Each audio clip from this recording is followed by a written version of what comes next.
मित्रों नमः संस्कृताय। मैं सुपर संस्कृत गंगा से आपका मित्र डी के। मित्रों हम लोग आज गीता के बिंदुवार अध्ययन करेंगे जो संस्कृत की सभी परीक्षाओं के लिए बहुत ही ज़्यादा महत्वपूर्ण है। जो भी हमारे भाई बहन यूपी एलटी ग्रेड या फिर जीआईसी या झारखंड पीजीटी इत्यादि की तैयारी कर रहे हैं उन सभी के लिए बहुत ही ज़्यादा महत्वपूर्ण होने वाला है। तो चलिए मित्रों देर ना करते हुए हम गीता के बिंदुवार पॉइंटों को देखते हैं। तो सर्वप्रथम है मित्रों कि भगवद गीता जो हमारा ये ग्रंथ है ये भगवद गीता ग्रंथ है ये किस ग्रंथ का भाग है। तो भैया ये भगवद गीता ये महाभारत के भीष्म पर्व से लिया गया है। नेक्स्ट है भगवद गीता में कितने अध्याय हैं। जी हाँ मित्रों भगवद गीता में कितने अध्याय हैं तो इसमें अष्टादश अर्थात 18 अध्याय हैं। और नेक्स्ट है कि गीता जो है महाभारत के किस पर्व में वर्णित है। तो भैया भीष्म पर्व में है जैसा कि हम पहले पढ़ भी चुके हैं। और आगे है श्रीमद् भागवतस्य पदरत्नावली टीका केन प्रणीता। भैया श्रीमद् जो भागवत की पदरत्नावली टीका है वो किसके द्वारा प्रणीत है। तो विजय ध्वज हैं उनके द्वारा जो है प्रणीत है। नेक्स्ट है श्रीमद् भगवद गीता के जो द्वितीय अध्याय का क्या नाम है मित्रों। तो प्रथम का नाम है अर्जुन विषाद योग और द्वितीय का नाम है सांख्य योग। क्या है सांख्य योग।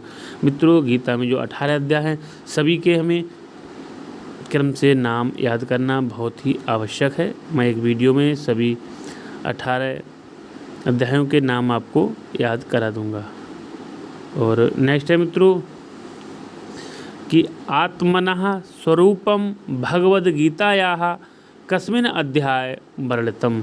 भैया आत्मा का स्वरूप है भगवद गीता के किस अध्याय में वर्णित है। तो ये द्वितीय अध्याय में वर्णित है आत्मनः स्वरूपम। और नेक्स्ट है सांख्य योग इति कस अध्यायस्य नाम। तो भैया सांख्य योग है ये द्वितीय अध्याय का नाम है। नेक्स्ट है भगवद गीतायाः तृतीय अध्यायस्य नाम किम। तो पहला है अर्जुन विषाद योग और द्वितीय है सांख्य योग जबकि तृतीय अध्याय का जो नाम है वो है कर्म योग। नेक्स्ट है श्रीमद् भगवद गीता के एकादश अध्याय का नाम है अर्थात जो 11वां अध्याय है उसका क्या नाम है। तो मित्रों 11वां अध्याय बहुत ही ज़्यादा महत्वपूर्ण है जिसका नाम है विश्व दर्शन योग। क्या है विश्व दर्शन योग। और नेक्स्ट है मित्रों गीता के अनुसार कर्मयोगी को कर्म क्यों करना चाहिए। तो भैया कर्मयोगी को लोक संग्रह के लिए कर्म करना चाहिए। किसके लिए लोक संग्रह के लिए कर्म करना चाहिए। और नेक्स्ट है गीतानुसारेण स्थित धी उच्यते इत्यत्र रिक्त स्थानम पूरयतु। तो यहाँ पर क्या रिक्त स्थान आएगा मित्रों। तो गीतानुसारेण स्थित धी मुनि उच्यते। तो यहाँ पर मुनि आ जाएगा जैसा कि दिया भी है। ये हमारे प्रश्न वाचन से सही होगा। और नेक्स्ट है मित्रों नेक्स्ट है नयनम छिन्दन्ति शास्त्राणि नयनम दहति पावकः पंक्ति इयम कम उद्देश्य उदीरतः। तो भैया ये किसको उद्देश्य करके कही गई है मित्रों। तो आत्मानम अर्थात आत्मा को उद्देश्य करके कही गई है। नयनम छिन्दन्ति शास्त्राणि नयनम दहति पावका अर्थात अग्नि न इसको जला सकती है और न ही शास्त्र के द्वारा इसको काटा जा सकता है। नेक्स्ट है प्रस्थानत्रयी में किसकी गणना होती है। तो मित्रों जो प्रस्थानत्रयी में किसकी गणना होती है तो यहाँ पर जो हमारा आया है तो प्रस्थानत्रयी में मित्रों किसकी गणना होती है। तो यहाँ पर आ जाएगा हमारा। तो मित्रों यहाँ पर जो प्रस्थानत्रयी में है कि है प्रस्थानत्रयी में किसकी गणना होती है। तो प्रस्थानत्रयी में जो है गीता की गणना होती है। और आगे श्रीमद् भगवद गीता में अर्जुन को कौन उपदेश देता है। तो भैया यहाँ पर श्री कृष्ण के द्वारा अर्जुन को उपदेश दिया गया है। और नेक्स्ट है स्थित प्रज्ञस्य का भाषा। स्थित प्रज्ञस्य का भाषा इति कहा कम अपृच्छत। ये कौन किससे पूछता है। तो अर्जुन कृष्णम अपृच्छत। अर्जुन जो है कृष्ण से पूछते हैं। नेक्स्ट है भैया अगला है क्रोधाद क्रोधाद भवति। क्या है मित्रों, यहाँ पर है दिया हुआ है कि क्रोधात भवति। क्या है, क्रोधात, क्या है मित्रों, क्रोधात भवति। तो हाँ, यहाँ पर आ जाएगा सममोहा। क्या हो जाएगा, सममोहा। और नेक्स्ट है योगः कर्मसु कौशलम। ये वाक्य है तो भगवद गीता में दिया हुआ है। और आगे है कर्म फल भोक्ता कहा। तो कर्म फल भोक्ता कहा तो हो जाएगा जीवः अर्थात जीव। नेक्स्ट है भगवद गीतायाम कहा शिष्या वर्तते। तो भगवद गीता में कौन शिष्य है, तो अर्जुन है। और आगे है श्रीमद् भगवद गीता के अनुसार निष्काम कर्म का क्या अर्थ है, तो अनासक्त होकर कर्म करना। नेक्स्ट है भैया कि गीता का जो स्वधर्म सिद्धांत है वो क्या है, तो गीता का स्वधर्म सिद्धांत है वो है कर्म सिद्धांत। क्या है, कर्म सिद्धांत। आगे देखेंगे हम लोग। आगे श्रीमद् भगवद गीता के अनुसार, श्रीमद् भगवद गीता के अनुसार मनुष्य का जो अधिकार है, मनुष्य का अधिकार है तो कर्म करने पर, मनुष्य का अधिकार है कर्म करने पर है। नेक्स्ट है मित्रों ना सतो विद्यते भावो ना भावो विद्यते सतः। गीता का ये सिद्धांत किस दर्शन से संबंध रखता है, तो भैया ये सांख्य दर्शन से संबंध रखता है। आइए आगे भी देखते हैं हम लोग। श्रीमद् भगवद गीता के अनुसार जो आत्मा किससे श्रेष्ठ है, तो आत्मा बुद्धि से श्रेष्ठ है। किससे श्रेष्ठ है भैया, आत्मा बुद्धि से श्रेष्ठ है। और नेक्स्ट है भक्ति से भगवान की आराधना ही, भक्ति से भगवान की आराधना ही परम धर्म है। ये क्या, ये वाक्य जो है संबंधित है तो गीता तात्पर्य।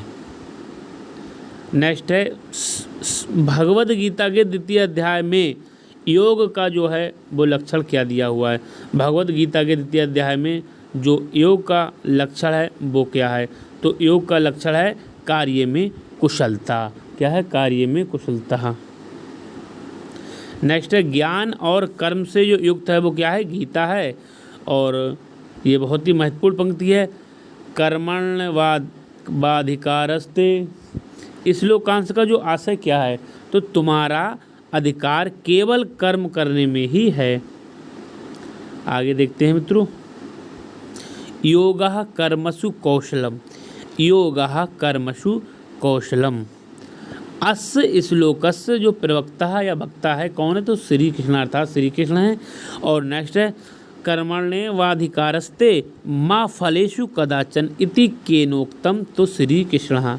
नेक्स्ट है स्थित प्रज्ञस्य तद उच्यते, स्थित प्रज्ञा कहा तो यह आत्मन एव आत्मना तुष्टः।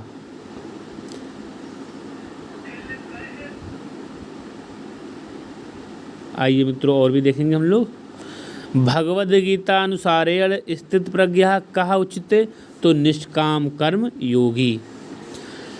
एतान्न हन्तुम इच्छामि घनन्तोपि पूर्यत, तो यहाँ पर आ जाएगा मधुसूदन। क्या हो जाए, एतान्न हन्तुम इच्छामि घनन्तोपि मधुसूदन।